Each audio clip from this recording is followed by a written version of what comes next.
나오셨는데 예수님의 부활이 우리의 부활인 줄로 믿고 여러분 축하드립니다. 여지껏 예배 드리러 못 나오셨던 분 오늘 부활절만은 나오리라. 그래서 이렇게 나오셨고 또 오늘도 어르신들 몸이 건질건질하지만 나오시지 못한 가운데 영상으로 또 예배드리고 우리 유아들 이렇게 엄마들 영상으로 예배드리는데 바로 그 자리에도 우리 주님이 함께 계신 줄로 믿습니다. 예수 그리스도의 부활 때문에 우리는 수지 맞았습니다. 뭐라고요? 수지 맞았다. 수지 안 살아도 수지 맞았습니다. 그 내용을 말씀하고 있는 것이 우리 고린도전서 15장입니다. 바울이 13개의 서신을 썼는데 13개의 서신 가운데 가장 긴 장이 오늘 본문입니다. 고난주간에 새벽 예배를 드렸는데 특별히 마태복음 중심으로 말씀을 생각했는데요. 예수님의 고난을 다루는 장이 마태복음 26장, 27장인데 마태복음 26장이 제일 깁니다. 근데 고난을 다루는 장 26장 그 다음에 27장이 길었다면 예수님의 부활의 영광을 얘기하는 바울의 13개 서신 중에 오늘 본문이 가장 긴데 그만큼 나눌 이야기가 또 가르칠 내용이 바울에게 많았다는 것입니다. 고린도 교회에게 있어서 가장 약했던 부분이 바로 부활입니다. 예수 그리스도의 부활이 가져다 준 그 혜택, 그 복이 얼마나 크고 위대한지를 고린도 교회 교인들은 그 시대의 영향을 받아서 잘못 알고 있었습니다. 사도 바울은 이 부분을 고린도전서 15장 전체에서 설명하는 가운데 사실 이 모든 말씀을 다 설명을 드리려면 제가 계산해 볼 때는 설교를 한 5편 내지 6편 정도를 해야 되는 그런 상황인데요. 그 중에 오늘 맨 마지막 부분만 말씀을 생각하기를 원합니다. 특별히 세 가지 핵심을 얘기할 수 있는데 그 중에 첫 번째 핵심이 예수님의 죽으심과 부활은 복음의 중심에 있다는 것입니다. 그래서 예수 믿는 것은 예수님이 죽으심과 부활을 믿는 것이죠. 복음을 선포하는 것은 예수님의 죽으심과 부활을 선포하는 것인데 그냥 어쩌다가 예수님이 죽었다가 살아난 게 아니라 성경대로 우리의 제 문제 해결하기 위해서 죽으셨다가 성경대로 다시 살아나신 거죠. 그게 첫 번째입니다. 만일 복음의 중심에 이것이 있다면 예수님의 죽음과 부활이 있다면 만일 예수님의 부활이 없다고 하면 심각한 문제가 발생합니다. 예수님의 부활이 없으면 신자의 부활이 없고 그렇다면 복음도 거짓말이고 복음을 믿는 사람도 헛된 행위를 하는 것이고 예수 믿고 믿음대로 살아가는 성도들의 삶은 허무하기 그지없다는 것입니다. 잠언서에 뿐만 아니라 특별히 전도서에 헛되고 헛된 인생을 얘기하는 가운데 그거보다 더 헛된 것이 바로 내용이 없는 복음. 예수 그리스도의 부활이 나의 부활인 것을 예수 그리스도의 부활로 부활의 시대가 시작되고 그 부활의 시대에 사는 우리는 예수 그리스도의 생명으로 시작해서 마지막 날에 예수님에게 임한 예수님의 몸에 임한 부활의 영광을 맞이하는 그날까지 가게 되는데 이것을 안 믿고 이것이 사실이 아닌 것처럼 생각한다면 예수 믿는 사람이 이 세상에서 가장 불쌍한 사람이라는 것입니다. 그러나 사도 바울은 맨 마지막 부분에서 계속해서 말씀하기를 예수 그리스도의 부활은 역사적 사실이고 그 부활로 말미암아 신자의 부활이 가능하게 되었기 때문에 이제 복음도 중요하고 예수 그리스도를 믿는 믿음, 그리스도를 위해 살아가는 신앙의 삶은 가장 가치 있다. 가장 복된 일이다 라는 사실을 설명하고 있습니다. 어차피 우리가 살아가는 인생 가치 있게 살아야 되는데 가치 있게 사는 그 길은 그리스도 예수 안에 죽었다가 다시 살아나신 예수 그리스도 안에 있다는 사실을 예수님의 부활을 기념하고 기뻐하는 오늘 이날 다시 한번 새기면서 우리의 모든 의식과 생각을 예수님의 부활에 두고 살아가는 은혜가 있기를 주님의 이름으로 간절히 바랍니다. 예수님 때문에, 부활하신 예수님 때문에 죄와 사망의 문제가 해결되었습니다. 사도 바울은 앞부분에서 예수님의 죽으심이 성경대로 죽으심이라고 했습니다. 그의 장례도 성경대로 장례 지낸 바 됐다고 했습니다. 그리고 더 나아가서 예수님이 살아나신 것도 성경대로 살아나셨다고 했습니다. 그런데 예수님의 죽으심은 죄를 해결하기 위한 죽으심입니다. 죄에서 죽음이 왔기 때문에 죽음을 해결하려면 죄를 해결해야 됩니다. 그래서 우리의 죄값으로 예수님이 십자가에 달렸고 십자가에 달린 예수님이 이제 지옥의 고통과 형벌을 받는 죽음을 당하셨는데 하나님께서 그를 죽음의 자리로 내버려 두시지 않았습니다. 예수님에게는 죄가 없고 예수님에게는 불순종이 없기 때문에 순종하신 예수님의 죽음, 하나님의 모든 의를 성취한 예수님의 죽음이었기 때문에 그의 백성의 죄값을 치르면서 예수님은 살아나시게 되었다는 것입니다. 우리가 예수님의 십자가 부활을 생각하면서 꼭 기억을 해야 될 것은 예수님의 십자가는 예수님이 우리의 구원을 위해서 아버지께 하신 겁니다. 꼭 기억하시면 좋겠습니다. 알고 있는 내용입니다. 예수님의 십자가는 예수님이 우리의 구원을 위해서 아버지께 하신 겁니다. 그럼 부활은 예수님이 하신 겁니까? 하나님 아버지가 하신 겁니까? 하나님 아버지가 예수님이 하신 것을 받았다라고 공포하고 선언하는 것입니다. 네가 수고하고 애쓴 것 사랑하는 아들 예수 그리스도가 십자가에서 해결하셨다는 것, 죄와 사망의 문제를 해결했으니 이제 예수 그리스도 안에서 의와 생명이 주어지게 됐다는 것을 선언하는 것이 부활의 사건입니다. 작년에 부활주의를 기념하면서 혹시 제가 했던 설교를 실수로 기억하시는 분이 있나요? 실수로. 그때 제가 말씀을 드린 가운데 예수님의 십자가는 대선과 같은 것이고 부활은 대선의 결과와 같은 것이라고 기억납니까? 네. 예수님이 우리를 살리기 위해서 해결하기 위해서 이제 십자가에서 대선을 치렀는데 그 결과 우리 하나님이 받아주셔서 예수님을 살리심으로 천상왕으로 세운 이 사건, 그래서 우리에게 구원의 은혜가 오는 이 엄청난 역사가 일어났던 것입니다. 그런데 예수님에게는 어떤 일이 있었어요? 예수님은 죽었다가 3일 만에 살아났습니다. 두 단계를 거쳐서 예수님이 살아난 게 아니라 단번에 예수님이 살아나셨습니다.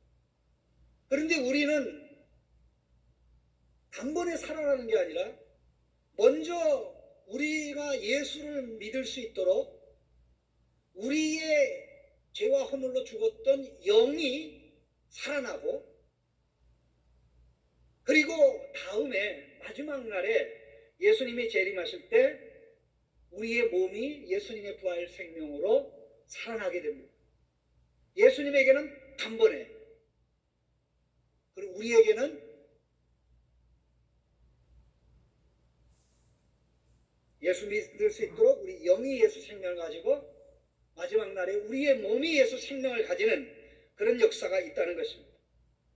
이것을 정확하게 말씀하고 있는 것이 로마서 8장입니다. 로마서 8장 10절 11절을 보면 또 그리스도께서 너희 안에 계시면 몸은 죄로 말미암아 죽은 것이나 영은 의로 말미암아 살아있는 것이니라. 지금 몸은 죄로 말미암아 죽은 것이나 영은 의로 말미암아 살아있는 것이니라. 11절에 예수를 죽은 자 가운데서 살리신 이의 영이 너희 안에 거하시면 예수 그리스도를 죽은 자 가운데서 살리신 이가 너희 안에 거하시는 그의 영으로 말미암아 너희 죽을 몸도 살리시리라. 예수님이 부활하셨기 때문에 이제 우리가 살아나는 생명의 프로젝트가 시작이 되었다는 것입니다. 먼저 우리 영이 살아나고 마지막 날에 우리의 몸이 예수 생명으로 살아나는 역사가 있을 것이라고 바울은 51절에서 엄숙하게 선언하고 있습니다. 보라, 내가 너희에게 비밀을 말하노니 우리가 다 잠잘 것이 아니요 마지막 나팔 순간에 홀연히 다 변화되리라. 우리가 다 잠잘 것이요. 여기서 다 잠잘 것이 아니오라는 말은 예수 믿다가 예수님의 재림 전에 죽은 성도들이 예수님이 재림하시는 그날에 죽음의 잠에서 일어난다는 것입니다. 저는 예수님이 재림할 때까지 살아있기를 원합니다. 여러분 그렇게 원하시죠? 저 땅속에 들어가는 거 원하지 않습니다. 근데 빨리 와야 되는데 이게 어떻게 될지 모르겠습니다만은 어쨌든 죽든지 죽어서 땅에 묻혀있든지 그때까지 살아있다면 죽은 자나 살아있는 자나 예수 믿는 우리에게 공동적인 현상이 있는데 순식간에 천사들이 불어내는 어마어마한 전 세계에 울리는 그 나팔 소리에 맞춰서 살아있는 성도와 죽어서 잠자고 있는 성도가 순식간에 부활합니다. 여기 보십시오. 순식간에 홀연히 다 변화되리니 이때 우리 몸이 영광스러운 몸으로 바뀌는 것입니다. 죽을 몸이 죽지 않을 몸으로, 더러운 몸이 깨끗한 몸으로, 약한 몸이 강한 몸으로, 욕된 몸이 영광이 가득한 몸으로, 죄 짓는 몸이 죄를 짓지 않는 성령 충만한 몸으로 바뀌는 그 역사가 우리 주님이 재림하시는 날 있는 것입니다. 그러니 예수님의 부활은 우리의 부활이고 예수님의 부활로 인해서 가장 기뻐하고 가장 즐거워하고 춤추고 노래해야 될 자가 바로 저와 여러분인 것입니다. 그날을 바라보면서 바울은 내가 너희에게 비밀을 말한다고 했습니다. 그날에는 죽을 것이 없어질 것입니다. 썩어질 것이 없어질 것입니다. 예수님이 죽음과 썩어짐을 해결하고 무덤에서 나오셨기 때문에 이제 예수 그리스도 안에 있는 자에게는 예수 생명이 영혼에서 시작해서 마지막 날에 몸에까지 나타나는 이 엄청난 역사가 있을 것이기 때문에 바로 사도 요한은 그날에는 통곡하는 일이 없을 것이라고 그랬습니다. 새하늘과 새 땅에 없는 몇 가지를 언급하고 있습니다. 그 중에 몇 가지가 등장하는데 이 내용을 가만히 보십시오.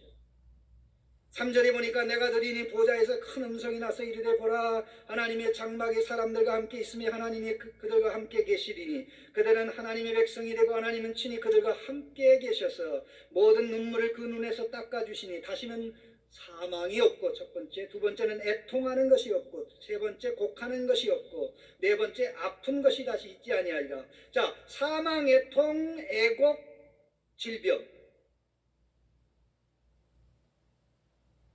질병은 뭡니까? 죽음으로 가는 병이죠. 죽음이 없으니 아픈 것이 없고 죽음이 없으니 애통과 애곡이 없습니다. 예수님이 이 죽음의 문제를 그렇게 해결하십니다. 우리가 특별히 하나님의 은혜로 지금 전 세계에 만연하는 전염병으로부터 보호를 받고 있는데 이것은 하나님이 우리에게 베풀어 주신 은혜의 작은 부분에 지나지 않아요. 이 전염병으로부터 보호를 받는다고 할지라도 죄의 전염병으로부터 보호를 받지 못하면 미래는 없어요. 미래 없습니다. 병에 걸렸다가 치료받는 것도 은혜지만 죽음의 병에 이르지 않는 은혜는 그리스도 예수 안에서만, 죽었다가 다시 살아나신 예수 그리스도를 믿는 믿음으로만 우리에게 하나님께서 주시는 선물인 줄로 믿습니다. 왜 이것이 중요하냐면요, 마지막 날에 이 엄청난 부활의 영광에, 몸이 영광스럽게 부활하는 이 특권과 은혜를 입는 자들만이 영원한 하나님 나라에 들어가기 때문에 그렇습니다. 50절 말씀 눈여겨보셨으면 좋겠습니다. 50절입니다. 같이 한번 읽어보겠습니다. 형제들아, 내가 이것을 말하노니 혈과 육은 하나님의 나라를 이어받을 수 없고 또한 썩는 것은 썩지 아니하는 것을 유업으로 받지 못하느니라. 자, 여기 썩을 것과 썩지 않는 것, 썩을 것의 대표는 혈과 육입니다. 그리고 썩지 않는 것의 대표는 하나님의 나라입니다. 여기 혈과 육은 부활하지 않은 사람은,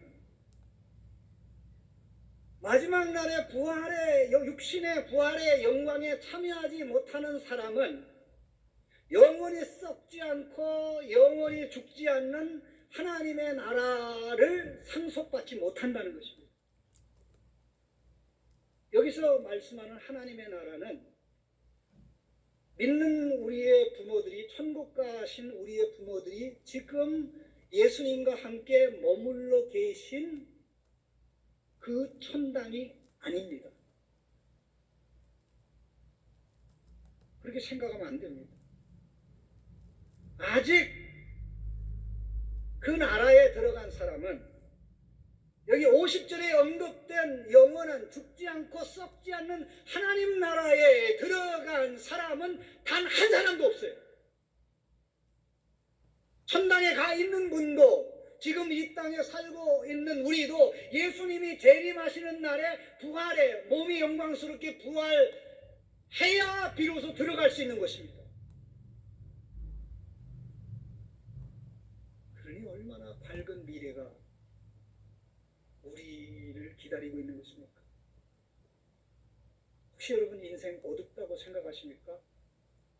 앞길이 안 보인다고 생각하십니까? 혹시 내 이 어려운 인생 어떻게 헤쳐나가야 되나? 경제적으로 어렵고 사회적으로 어렵고 바이러스로 인해서 온 세계가 지금 공황 상태에 있습니다.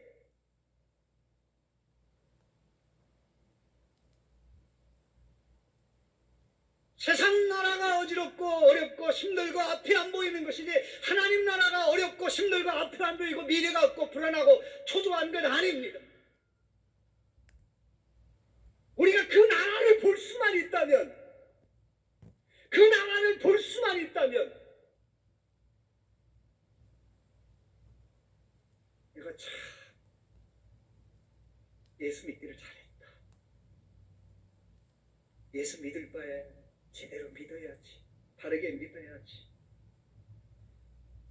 마지막 날에 주님이 오셔서 영광스러운 부활한 몸을 입혀주시고 영원히 새하지도 않고 사라지지 않은 그 나라에 들어가게 되는 영광이 우리 앞에 있으니, 그 영광을 내다보고 그 영광을 의식하고 살아가야 될 의욕과 용기가 생기기 때문에 그렇습니다.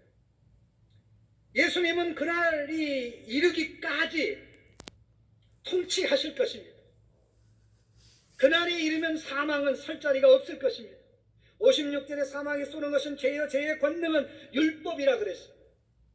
번역이 좀 약간 정확하지 않은데요, 여기 사망을 쏘는 것은 죄요 그런 말입니다. 사망을 쏘는 것은 독침이라는 게 뭡니다? 죄의 화살에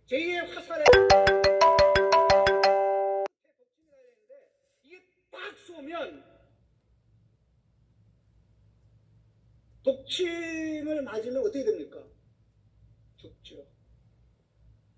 죄의 화살이 우리 생각을 쏴요. 생각이 잘못되죠. 감정을 쏴요. 감정이 잘못돼요. 다 어그러진 길로 갑니다. 그것으로부터 우리를 자유롭게 하시는 분 부활하신 예수님.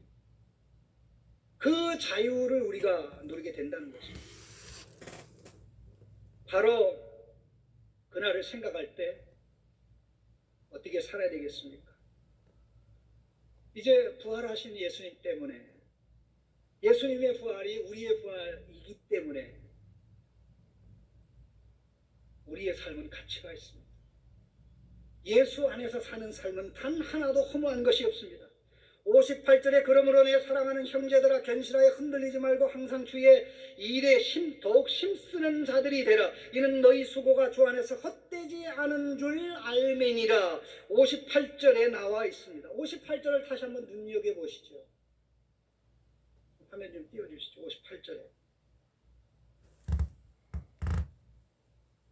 이 58절은 부활장의 결론입니다.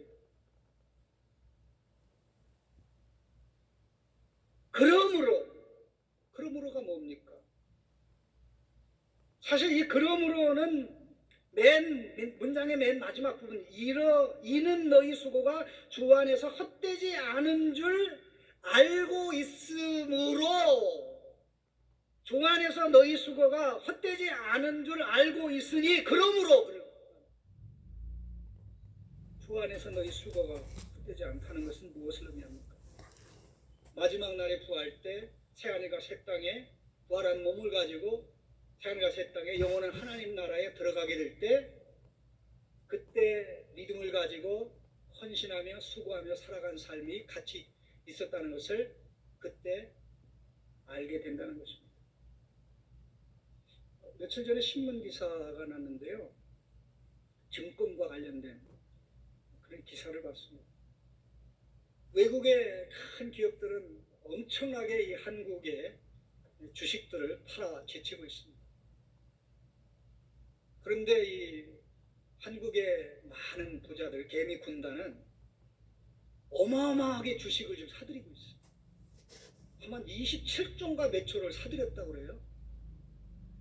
왜냐하면 지금 주식이 떨어져도 이렇게 떨어질 수는 더 떨어질 수는 없기 때문에 이때 주식을 사가지고 몇 년 쟁겨놓으면 대박 날 것이라는 확신 때문에 그렇게 한다는 것이죠. 이게 이제 성공하는 경우도 있고 이제 쪽박 차는 경우도 있습니다만은 미래를 내다보고 하는 것이죠. 그때 이제 대박 나는 사람은, 야, 내가 그때 좀 간이 더 컸으면 좋았을 걸, 그때 더 투자했으면 좋았을 걸, 그렇게 후회할 것입니다. 세상의 주식 투자는 후회할 수도 있습니다. 그러나 하나님 나라를 위한 헌신과 희생은 단 하나도 헛된 게 없습니다. 왜 바울은 부활장의 결론으로 이 말씀을 하고 있습니다? 바울은 복음을 위해서 많은 고생을 했습니다. 이런 부활의 영광을 내다보고 있었기 때문에 그는 31절에서 이렇게 얘기합니다. 형제들아, 내가 그리스도 예수 우리 주 안에서 가진 바 너희에 대한 나의 자랑을 두고 단언하노니 나는 날마다 죽노라. 날마다 죽노라. 32절에 내가 사람의 방법으로 에베소에서 맹수와 더불어 싸웠다면 내게 무슨 유익이 있으리요? 죽은 자가 다시 살아나지 못하면 내일 죽을 터이니 먹고 마시자 하리. 바울은 부활 사상이 너무나 분명하고 너무나 명확하기 때문에 그 마지막 부활일 때 입을 그 영광을 내다보았기 때문에 그 영광을 내다보고 날마다 십자가의 삶을 살았던 것입니다. 영적인 전투를 했던 것입니다. 33절에 속지 말라. 악한 동무들은 선한 행실을 더럽히나니. 34절에 깨어를 행하고 죄를 짓지 말라. 고린도전서 15장의 부활장에 권면이 나오는데 딱 3개 나옵니다. 속지 마. 깨어를 행하고 죄를 짓지 마. 그리고 주 안에서 너희 수고가 헛되지 않은 줄 알고 항상 주의 일을 넘치게 하라. 이 세 가지입니다. 왜 그 이야기를 합니까? 예수 믿는 사람은 다 마지막 날에 영광스러운 부활의 몸을 입을 것입니다. 그리고 영광스러운 부활의 몸을 입은 신자는 영원한 하나님 나라에 들어갈 것입니다. 믿으시죠? 그런데 그 나라에 들어가서 맡게 될 역할이 다 다르다는 것입니다. 하나님이 별을 만들었습니다. 해를 만들었습니다. 달을 만들었습니다. 별들도 다 밝기가 다릅니다. 똑같은 피조물이지만 해의 역할이 다르고 달의 역할이 다르고 별의 역할이 다르고 각각 피조물들의 역할이 다른데 마지막 우리 주님이 재림하셔서 부활의 영광을 입는 그날에 우리가 새하늘과 새 땅에 들어가서 하게 될 역할이 오늘 우리가 살아가는 삶에 따라 다르다는 것입니다. 안 믿어도 괜찮아요. 안 믿어도 괜찮습니다. 안 믿으면 나만 손해. 그러므로 사랑하는 형제들아 견실하여 흔들리지 말고 항상 주의 일에 더욱 힘쓰는 자들이 되라. 사도 바울은 이 똑같은 말씀을 15장 10절에서 했습니다. 부활장 중심에서 그러나 내가 나된 것은 하나님의 은혜로 된 것이니 내게 주신 그의 은혜가 헛되지 아니하여 내가 모든 사도보다 더 많이 수고하였으나 내가 한 것이 아니요 오직 나와 함께 하신 하나님의 은혜로다. 하나님의 은혜가 수고하게 하고 땀을 흘리게 하고 힘쓰게 하고 애쓰게 하고 하나님의 아들로 자랑스럽게 살아가도록. 왜 바울이 그렇게 바보같이 살았을까요? 왜 그렇게 힘들게 살았을까요?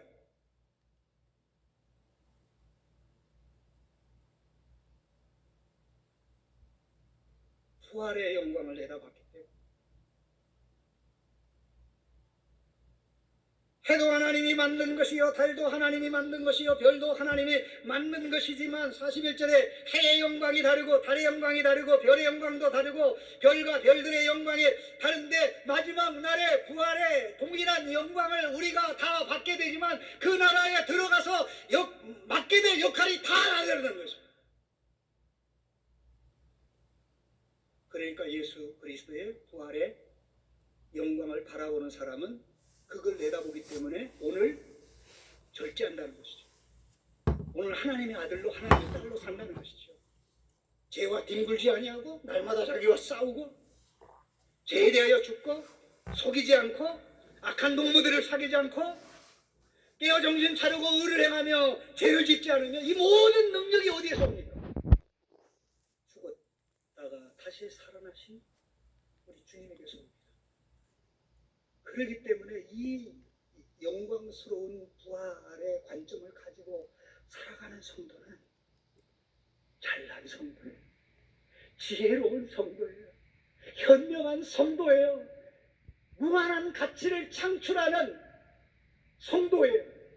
저는 우리 참여신 성도님들 한 번도 예외 없이 이런 지혜롭게 믿음 생활하고 지혜롭게 성도로 살아서 마지막 날에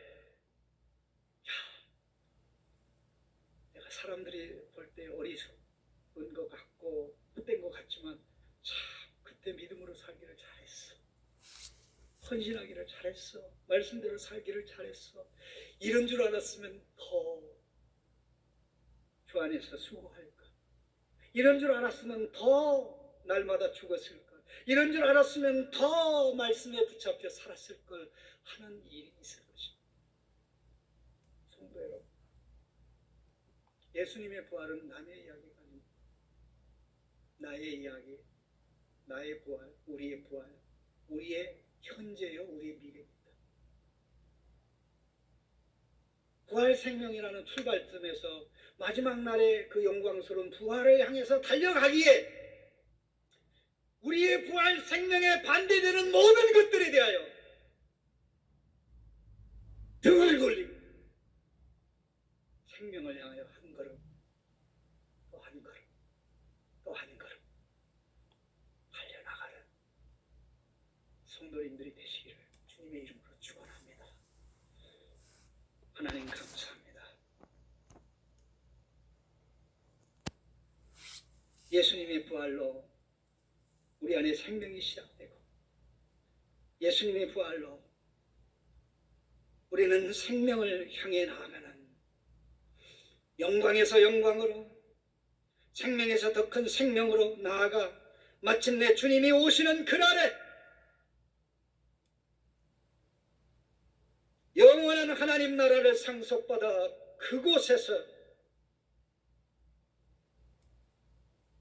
해처럼 달처럼 별처럼 빛나는 역할을 부여받아 살아갈 것을 생각하며 오늘 믿음대로, 오늘 말씀대로, 오늘 성경대로 예수 그리스도 안에서 십자가로 죽고 부활로 살아가는 삶을 날마다 살 수 있는 은혜와 복을 허락하여 주시옵소서. 예수 그리스도의 이름으로 기도하옵나이다.